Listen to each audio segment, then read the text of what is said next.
Hello, everyone. Welcome to one more podcast of the Athletic School. Today, our guest speaker is Richard Yeargin. He's a coach, author, and a speaker, former defensive end for the University of Clemson and Boston College. He has a degree in communication and his master's in athletic leadership. Richard, thanks so much for joining me, man. Absolutely. Thank you for having me on the show. It's an honor and a privilege. Awesome, awesome. Yeah, I've been following you on social media for a while now, and seeing everything that you have done. I was 100% sure you would be a good guest speaker. So to begin with, I wanted to go back there when you play college. So you came out of high school playing a lot, right? Being one of the main players for your high school, and then once you got to college, um you didn't play as much, I believe. Right. And I apologize for my football knowledge. I'm a soccer Yeah. guy from the football from England, not American football. Yeah. um but how was that experience going from high school to college, being the main guy, but once you get there, you weren't the main guy right away, right? You need to fight to get your spot. So how that was for you? Man, it was a heart check and a mind check. I think a lot of times when you're transitioning from being at the tip of the iceberg, having so much success in high school, you think it's going to automatically translate to college. And there's a transition period where you have to go through a process of humbling yourself, where you have to reinitiate all the things that you believe in as far as your core values, and you got to be patient. And I didn't realize that that was all a part of my growth and development plan when I was going through it. But once it seemed like I had gotten to the light at the end of the tunnel and my opportunity was unfolding from going through that process of being at the top to having to shift and be behind guys who are first round draft picks, right? Like already slated. And, being patient enough to realize like this is a business. And so it's going to be like this at the next level, right? You're going to get to the NFL and, you know, at some point you're not going to be the best, right? Because everybody's the best. And so seeing that early and hitting that fork in the road, I guess, really put things in perspective for me. And like I said, it helped me to realize that we all have a process, and I had to go through mine, and that's what mine entailed. Yeah. And when did you realize that? When did it something click Mhm. in your mind that was like, man, I that's not how it works. This is how it works actually. Did you have something that clicked, or was like more like a process? Like I said, it was more of a process, Mhm. but I do remember one distinct day. It was a summer workout day, and this was me transitioning from my red shirt year. So when I came in, I initially red shirted. So you take that whole year basically, and it's like a tax write off, right? Like you just developing that year. You just working on academics. You're working out with the team. You're still around and you're still doing all the things that everyone else is doing. You obviously won't have the opportunity to play, and you know that, right? And Mhm. so now going into my would be redshirt freshman year, my first year of actually getting out there playing, I remember that summer, man, and I had to make a decision.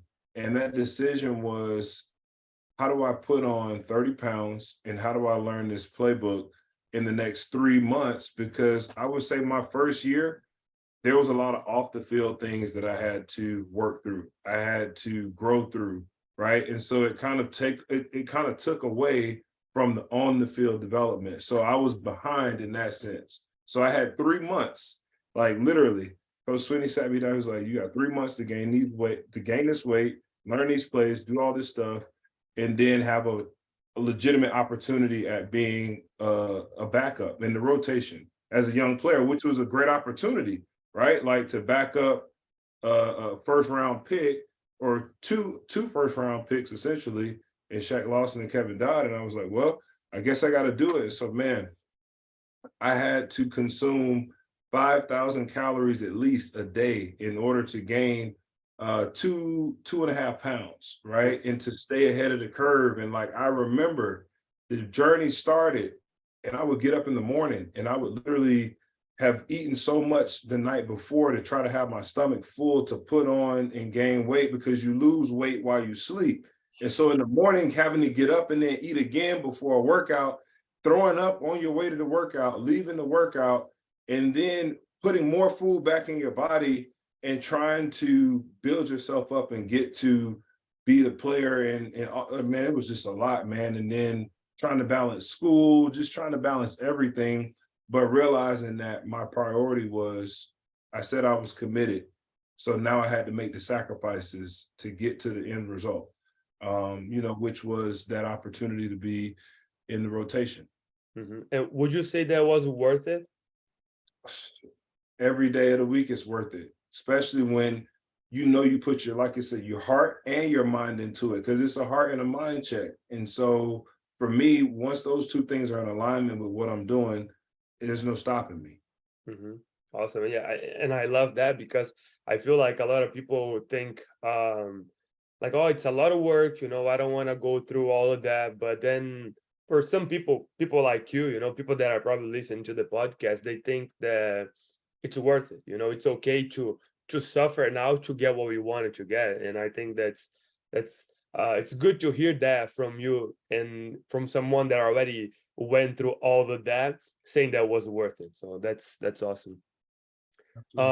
So you went all through that. You got to play more. Every year you start playing more, and then you got in a car accident, right? And then there's recovery and everything. It was a bad car accident from what I read. So what was going through your mind again, and how was the recovery process? Well, what was going through my mind, I guess, initially, once I got up from the accident on June 3rd, 2017, almost nearly 6 years ago to date, that took place, was the first thought was why, right? We always start with why. Like, why am I in this position? Why me? How come I have to go through this? The world is caving in on you, right? And so the tears start falling, your heart is heavy. You don't know which direction you're going in life anymore, because what was isn't. And so now you have a lot of questions, but not a lot of answers. And so the perspective shift again, right? Instead of reacting and staying angry, respond with a different mindset, right? And shifting your heart and your mind again to think, why not me? So instead of why me, put a not in front of it. And then you start to ask other questions like, well, if this happened for me, oh, so it happened for me, not to me. And then you start to see things with the glass half empty, half full mindset, at least for a little while.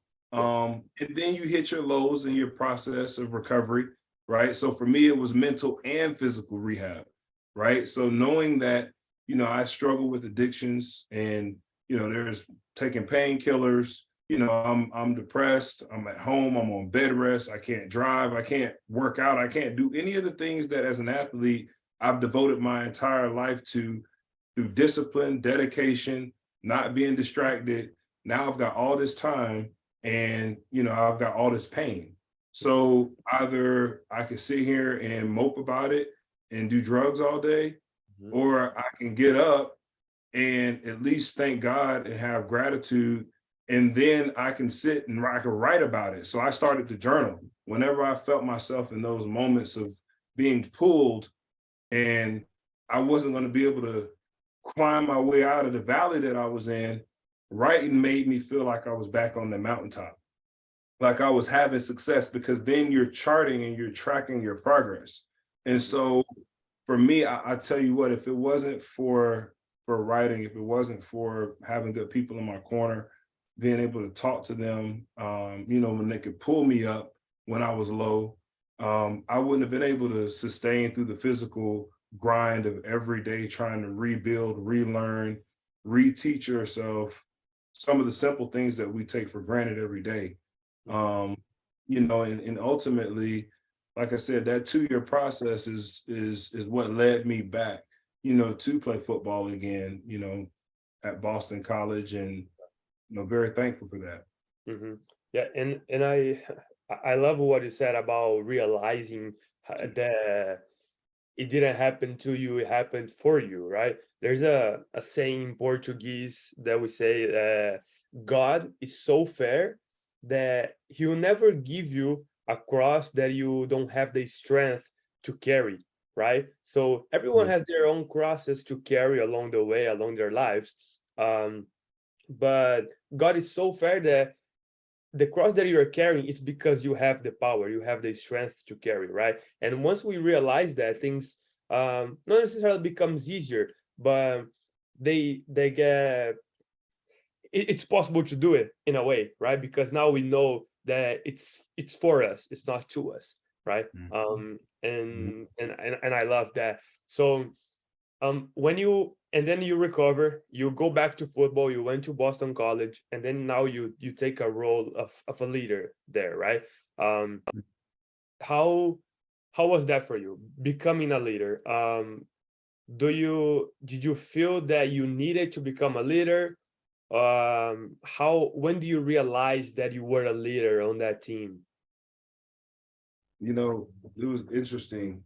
So think about walking into a situation where you're you're pretty much being hunted, right? Like, you're an older guy, you're coming in, haven't played in 2 years. There's guys that have been working hard that want that opportunity, that are young guys like I once was, to play.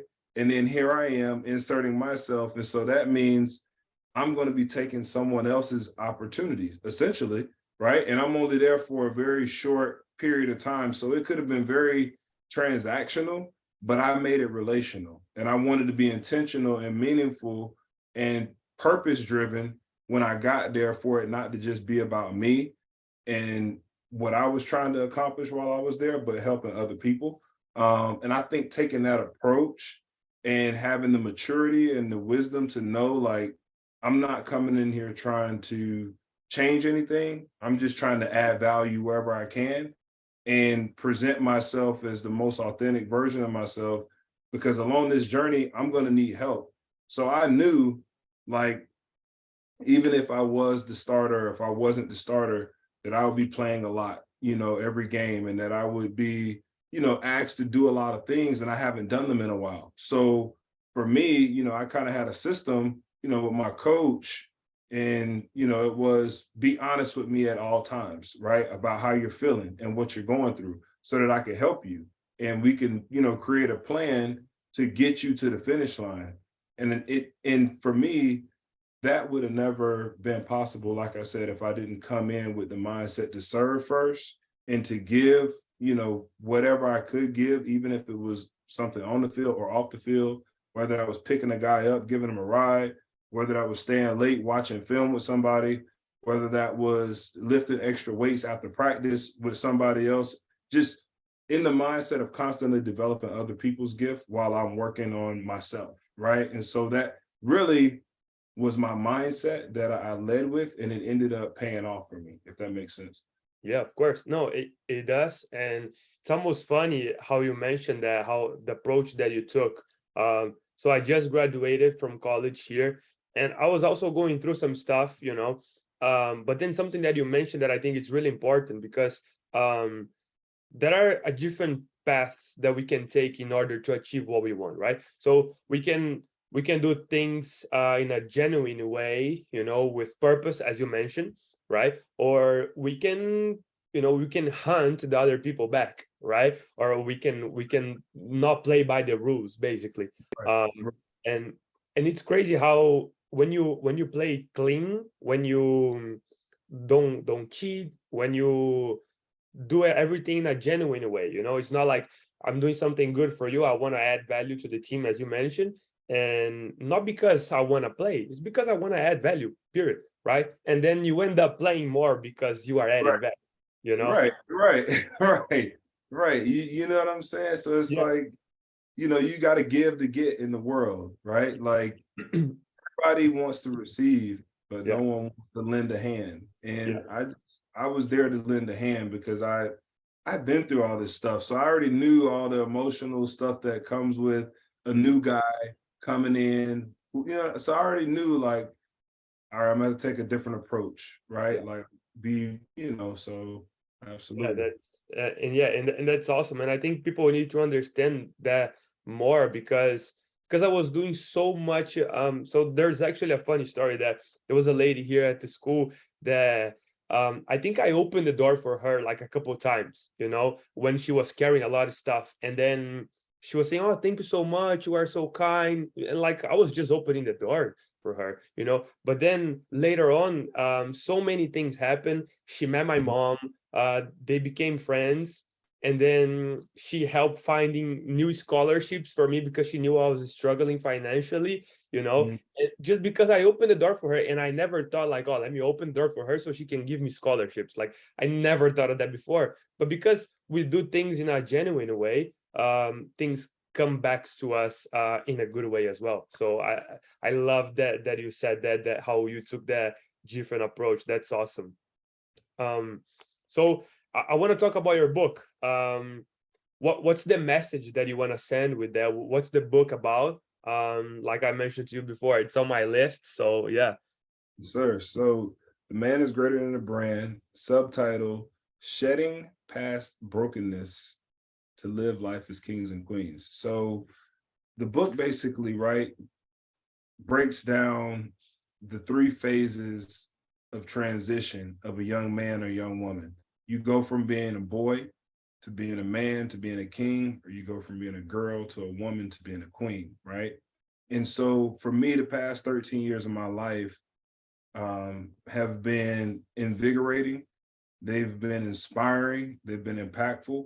And it was not through the name, image, and likeness that most people see nowadays in modern day society. They see your brand, they see your reputation, but it was the inward me, right? Like all of the things that we just got done talking about are the things that I share throughout the pages of this book of how I developed the mindset, the heart that I have along the way of making mistakes, having failures, having tragic moments, traumatic things happen, but not allowing that to stop me from living out the days ahead of me, because I know that the days behind me are stacking up. And the reality is my purpose is being discovered as I continue to discover and ask why and search for why and develop other people's gifts, which ultimately help me develop my gifts. And, I thought that it was timely for me to share this in such a candid, you know, straightforward sense, because our society needs that, right? I think right now, everything is super negative. Where's the positivity at, right? So this book is the bridge that kind of breaks that gap and brings it together as it relates to, people on one side of the fence versus the other. It's like we need to slowly make that transition, but now it's like we need to accelerate that transition because the amount of days that we have left on this earth, we don't know, right? So we've got to figure that out.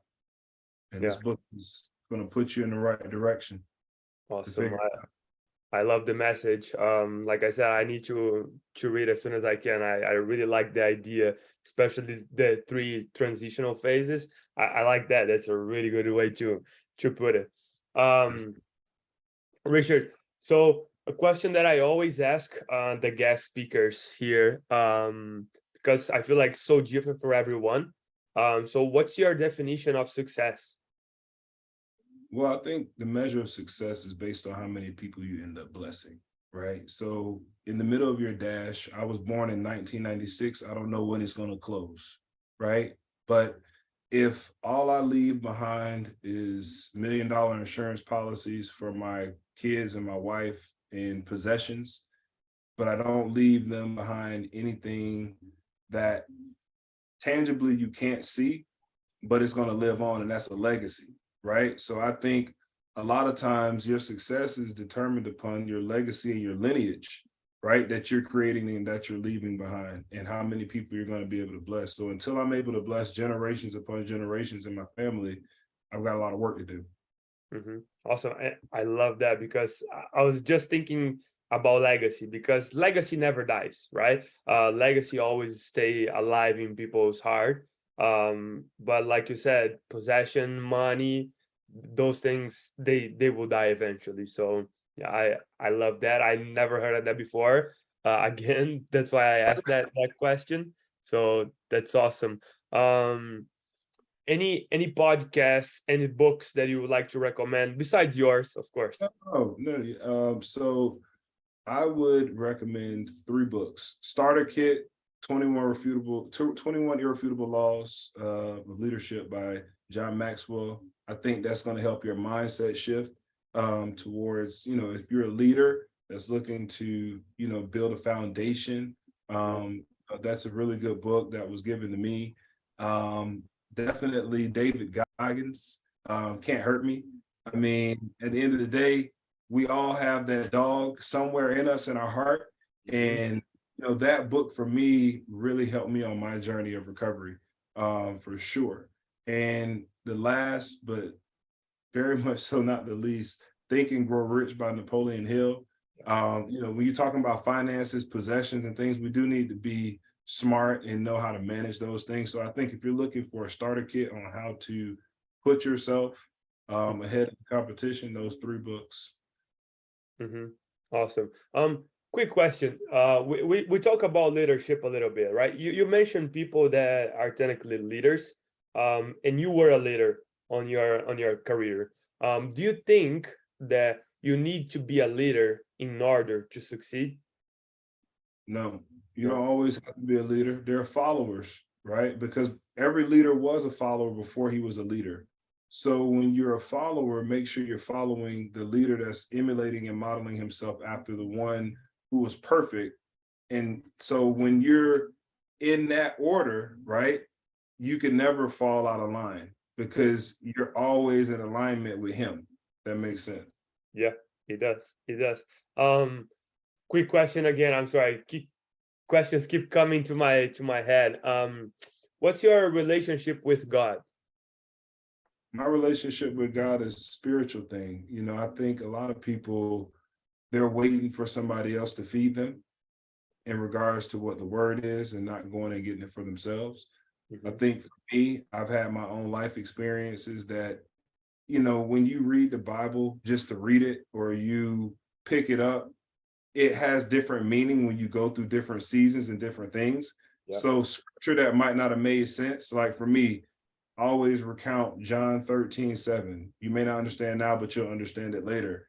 And that's with everything in scripture. You may not understand it now, but it's planting seeds. And so for me, it's just like I'm a farmer now in that sense. Like I'm constantly planting seeds and watering my faith and my spirit through Christ, right? And so God is not just this, me and him are here. Like we have a relationship. You see what I'm saying? It's relational. It's not like I go to God and I'm always in this position of like, I need something. Like we're here. Like, you know what I'm saying? So that's where I'm at in my faith walk.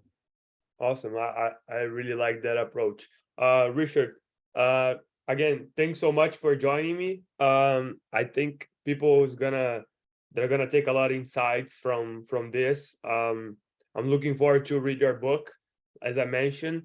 And again, thanks so much for joining me. Keep doing what you're doing. I've seen you sharing so many things, and I really like it, and I enjoy, and I'm really glad that we could find a time. So Thank you.